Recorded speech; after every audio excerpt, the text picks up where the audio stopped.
is no normal phenomenon. What we are currently seeing is an outage that humanity has not seen of this particular magnitude. What we are now seeing is an episode that has got global ramifications. No wonder it's not just people in India, it's people across the world that are getting impacted. It's not just sectors in India, it's sectors globally that are getting impacted, whether it's stock markets, whether it's hospitals, whether it's airlines, or whether it's the banking ecosystem, and whether it's the corporate scenario as a whole. So clearly, it's a much, much bigger game. I think this kind of episode had to happen, but people were riding on their luck. People were thinking this kind of an episode could never happen. But once this has happened, there's a distinct certainty that this kind of an episode is bound to keep on happening with each passing time, moment or year. Having said that, therefore, I think I need to see this from a bigger angle. Number one, is this a mere cyber incident? Because if the companies have to be believed, it's a mere updation problem. But if it's an updation problem, is it going to create global terror or global panic? That's something that a question that stakeholders have to ask. Is it a mere cyber incident or a cyber security incident? I think it's a cyber security incident. Why? Because it's ultimately dealing with breach of some cyber security, as a result of which the activities of stakeholders would have got and are getting prejudicially impacted. Is it a cyber terror incident? Well, I think there are distinct elements of this current episode which helps me to think that there could be a cyber terror element involved. Why? Because in a typical cyber terror element or a cyber terror case, the focus of the cyber criminals is to instill terror, fear and panic in the hearts of the target community. Now, a couple of hours have gone by and this kind of episode has already started generating fear, panic or even anxiety in the hearts of various digital stakeholders. So in a scenario like this, I think all these aspects have to be duly investigated. Now, as the dust settles and after some time when things come back to normalcy, then this entire episode will have to be investigated. But more than investigation, I think we will need to be doing something more bigger, which is to make exercises on the direction as to are we going to be prepared for the next time this episode happens. I think the learnings from this episode are far too invaluable. And this learnings crystal clearly are that we not only need to inculcate cyber security, but even cyber resilience as part of our day-to-day life. Governments of the world have to quickly realize that their national cyber security laws are not at all adequate in the onslaught of this kind of a global paradigm. And therefore, at the international level, the global community of nations will have to get together to come up with international legal principles to govern the breaches of cybersecurity or incidents of this kind of a nature. In addition, I think there'll have to be need for far more capacity building. Stakeholders need to be sensitized that should the next time this kind of an episode happen, what should you be doing? Now, you clearly cannot be just mute spectators. We cannot just expect the government to act. Everybody is in this particular ecosystem together.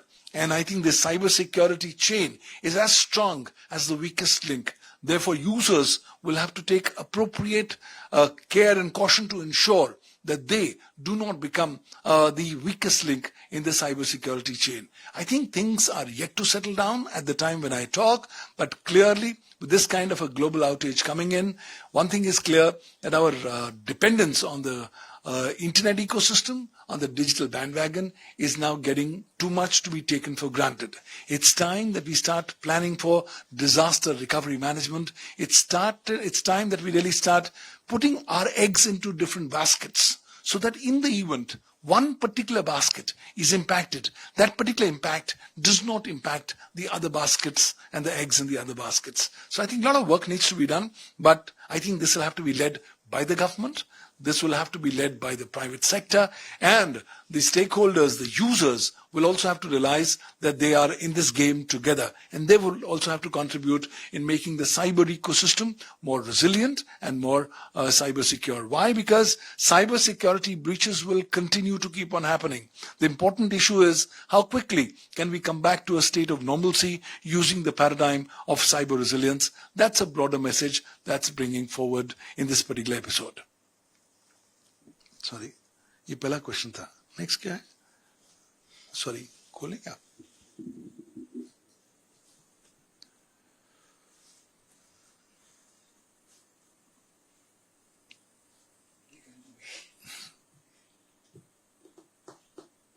हाँ जी, इसके बाद कुछ है? अच्छा, okay.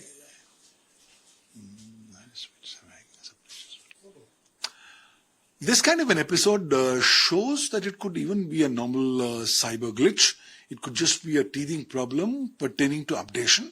But imagine, you're having teething problem that impacts every nation in the world, that impacts all major stakeholders in the world. Clearly it shows that the homeworks have not been done. Well, when you're going for this kind of an update, you have to do a lot of beta testing to ensure that there is minimal disruption in the operations of the concerned stakeholders. So I think it's much bigger than just some technical glitches. What is that big element is something that only time will be able to tell. But I think from this point onwards, the bigger issue that comes up for consideration is what should Government of India need to do in this particular regard. First and foremost, the Government of India has been committed towards protection and preservation of cybersecurity. It's doing a lot of yeoman's work in terms of protecting the cybersecurity of the Indian cyber ecosystem. But I think with this kind of an episode coming forward, the government would now be propelled to look at different other options. First, we need to activate our national cybersecurity policy that we created in 2013. We need to make it more implementable so that it actually can help the national interests in the context of security. Number two, India has been working on a national cybersecurity strategy for the last few years. It's time that we should finalize that strategy and implement them at the earliest. In any case, the time for strategy is now gone. The reality is that these kind of episodes are telling us that we are already inside the Kurukshetra. The war has already begun.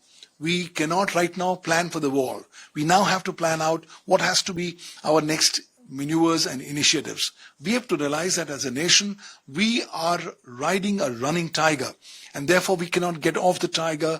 We will have to calibrate our thought processes as we go forward in riding the running tiger. Number three, India will have to come up with now new legal frameworks on cyber resilience. Further, specific rules and regulations on cybersecurity need to be updated, both in the form of rules under Section 79 and Section 87 of the Information Technology Act 2000. India requires a dedicated national cybersecurity law, but ultimately it's all about creating more awareness, capacity building amongst the stakeholders as to what is the importance of cybersecurity in their daily digital lives and why everybody has to contribute in making the cybersecurity of the cyber ecosystem more robust, more secure and more resilient. ये तो सवाल हो गए. आज जो हम देख रहे हैं वो एक अतुलनीय घटना घटित हो रही है. क्यों? क्योंकि इतने बड़े पैमाने पर अंतरराष्ट्रीय स्तर पर एक ग्लोबल आउटेज होती है और उसके तत्पश्चात डिजिटल ऑपरेशंस नकारात्मक रूप से प्रभावित होते हैं. ये ऑपरेशंस न केवल उड्डयन क्षेत्र के हैं, ये ऑपरेशंस हॉस्पिटल्स के हैं, ये ऑपरेशंस स्टॉक मार्केट्स के हैं, ये ऑपरेशंस बैंकिंग इकोसिस्टम के हैं, ये ऑपरेशंस कॉर्पोरेट वर्ल्ड के हैं. यानी कि एक ऐसा घटना घटित होती है जिसके माध्यम से तमाम सारी चीजें ठप्प होनी शुरू होती हैं. ऐसा नहीं था कि इस तरह की घटना हो नहीं सकती थी. देखिए, हमें शुरू से अंदेशा था कि इस तरह की घटना होगी, लेकिन अधिकांश लोग इसको नकारना चाहते थे, सोचना चाहते थे कि इस तरह की घटना कभी हो ही नहीं सकती. जब अब इस तरह की घटना घटित हो गई है तो हमें देखना यह है कि इस घटना को हम कैसे परिभाषित करेंगे. क्या ये नॉर्मल एक अपडेशन को लेकर एक नॉर्मल ग्लिच है? अगर ग्लिच होता तो उसका जो इम्पैक्ट होता है छोटे क्षेत्र पर होता, लेकिन आपकी तो ऐसी घटना हुई है कि पूरे राष्ट्रों पर इसका ग्लोबल इंपैक्ट आ गया है. तो इसे नॉर्मल टेक्निकल ग्लिच के तौर पर ना कहा जाए तो अच्छा होगा. क्या इसे हम साइबर सुरक्षा में सेंध कह सकते हैं? मैं मानता हूं इसको हम डिस्टिंक्टली साइबर सुरक्षा में सेंध का एपिसोड बता सकते हैं, क्योंकि कहीं ना कहीं साइबर सुरक्षा में सेंध हुई है जिसकी वजह से सिस्टम्स और डिजिटल ऑपरेशंस नकारात्मक रूप से प्रभावित हुए हैं. क्या हम इसे साइबर टेरर का एक मामला परिभाषित कर सकते हैं? देखिए, जब आप साइबर टेरर की बात करते हैं तो साइबर टेरर वाले क्लासिकल केस में उद्देश्य होता है कि लोगों की कम्युनिटी के हृदय में, मस्तिष्क में डर पैदा करना और दहशत पैदा करना. अब पिछले कुछ घंटों में जब पूरी दुनिया भर में हम हड़कंप देख रहे हैं तो डर, दहशत, फियर, पैनिक, एंजाइटी तो पैदा हो ही रही है। तो मुझे लगता है कि कहीं ना कहीं इस तरह के एपिसोड की तार साइबर टेरर के साथ भी जुड़े हो सकते हैं। अब वो क्या वास्तविक तौर पर जुड़े हैं या नहीं जुड़े हैं, ये केवल तफ्तीश हमें बता पाएगी। लेकिन संभावित तौर पर जब तक पूरी तरीके से नॉर्मलसी नहीं आती, तब तक अच्छा होगा कि लोग अपने डिजिटल ट्रांजैक्शंस को कुछ देर के लिए पोस्टपोन कर दें। क्योंकि अगर आपने कुछ पेमेंट करी और इस करंट एपिसोड की वजह से आपकी पेमेंट पूरी तरीके तक अपने मंजिल मकसूद तक नहीं पहुंची, तब संभावित तौर पर हो सकता है आपके कुछ लॉस भी हो जाए, आपका पैसा भी निकल जाए। तो कोशिश करिए, इंतजार करिए कि ये तूफान जो थम जाए। वैसे भी हमारे बड़े बुजुर्ग यही तो कहते हैं कि जब तूफान आए तो जमीन के साथ लेट जाओ, एकदम जब तूफान चला जाएगा अब खड़े हो जाना और आगे बढ़ते जाना। ठीक इसी प्रकार से हमें देखना है कि जब इस एपिसोड का अंत होगा तो हमें क्या सीख लेनी है इस एपिसोड से। मुझे लगता है सीख ये लेनी है कि हमें अब साइबर सुरक्षा को केवल अपनी लिप सर्विस नहीं प्रदान करनी, हमें साइबर रेजिलियंस को जीवन का एक अभिन्न हिस्सा, शैली के तौर पर लेना है, जीवन जीने की शैली के तौर पर। कहीं ना कहीं दायित्व अब सरकारों का पर भी आ जाएगा कि वो और स्पष्ट तौर पर नए प्रकरण लेकर आए ताकि इस तरह के एपिसोड्स को हम रोक सकें। कहीं ना कहीं राष्ट्रों को समझना होगा कि उनके राष्ट्रीय साइबर सुरक्षा के कानून हैं वो इस तरह के अंतर्राष्ट्रीय पैमानों को इफेक्टिवली डील करने के लिए सक्षम नहीं है। कहीं ना कहीं राष्ट्रों को यह भी समझना होगा कि इंटरनेट ने भूगोल को इतिहास बना दिया है और इस इतिहास बनने की वजह से इस ग्लोबल इंटरकनेक्टेड वर्ल्ड में कोई बंदा कहीं पर भी बैठे हुए आपके सिस्टम्स को नकारात्मक रूप से प्रभावित कर सकता है। आवश्यकता यह भी होगी कि अब सरकारें साइबर रेजिलियंस के नए गाइडलाइंस लेकर आएं ताकि विभिन्न प्रकार के उपभोक्ताओं को ज्यादा जानकारी मिल सके कि जब इस तरह का एपिसोड होता है तो उन्हें क्या क्या कदम उठाने चाहिए ताकि उनका साइबर इकोसिस्टम ज्यादा पारदर्शी हो, ज्यादा साइबर सिक्योर हो, साइबर रेजिलियंट हो और साइबर रिलायबल भी हो। भारत में बहुत जबरदस्त काम हो रहा है। केंद्रीय जो सरकार है भारत की, वो बहुत काम कर रही है साइबर सुरक्षा को प्रबल रूप से सुरक्षित करने में।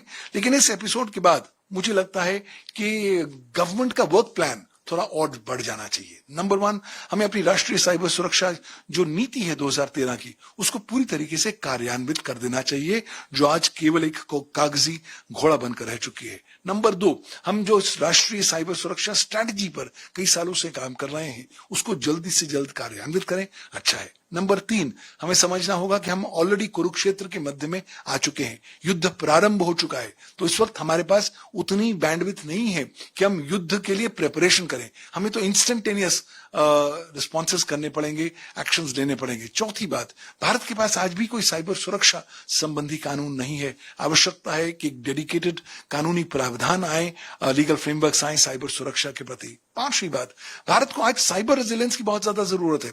जब इस तरह की घटना घटित होती है तो स्टेक होल्डर्स को पता ही नहीं है कि किस स्टेक होल्डर को क्या कदम उठाने हैं, किस स्टेक होल्डर्स की क्या जिम्मेवारियां हैं, क्या अधिकार हैं। तो मुझे लगता है कि साइबर रेजिलियंस को ज्यादा बढ़ावा देने के लिए आपको लीगल फ्रेमवर्क्स लाने होंगे और अंततः मुझे लगता है कि जितने भी उपभोक्ता हैं उनमें ज्यादा जागरूकता फैलानी होगी ताकि वो जागरूक हो जाएं साइबर सुरक्षा के महत्व को लेकर और अपना छोटा ही क्यों ना हो लेकिन महत्वपूर्ण विशिष्ट योगदान जरूर दें ताकि हमारा जो डिजिटल इकोसिस्टम है बहुत ज्यादा साइबर सुरक्षित रह सके।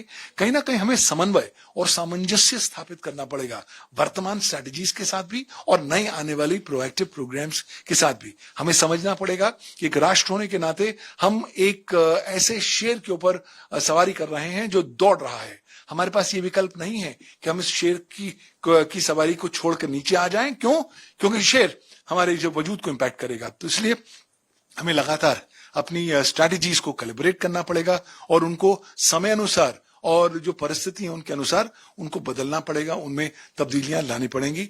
बहुत ज्यादा इस तरह के क्षेत्र में काम करने की आवश्यकता है।